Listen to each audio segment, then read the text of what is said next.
The March on Washington for Jobs and Freedom took place in Washington, D.C. on August 28, 1963. 250,000 people attended. It was the largest demonstration ever seen in the nation's capital and one of the first to have extensive television coverage. 1963 was noted for racial unrest and civil rights demonstrations. Nationwide outrage was sparked by media coverage of police actions in Birmingham, Alabama. Martin Luther King Jr. was arrested and jailed during these protests, writing his famous Letter from Birmingham Jail, which advocates civil disobedience against unjust laws.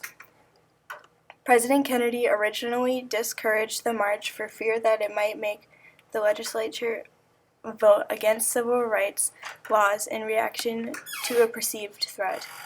However, he was supportive of the march once it became clear that there was no physical threat.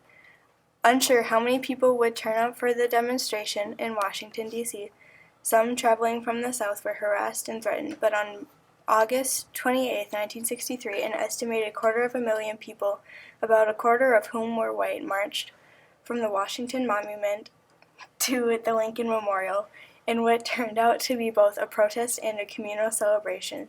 The heavy police presence turned out to be unnecessary as the march was noted for its civility and peacefulness. Martin Luther King Jr. remains one of the most famous speeches in American history. He started with prepared remarks saying he was there to cash a check for life, liberty, and the pursuit of happiness, but then departed from his script, shifting to the I Have a Dream theme he'd used on prior occasions, drawing on both the American dream and religious themes, speaking of an America where his children will not be judged by the color of their skin but by the content of their character. He followed this with an exhortation to let freedom ring across the nation.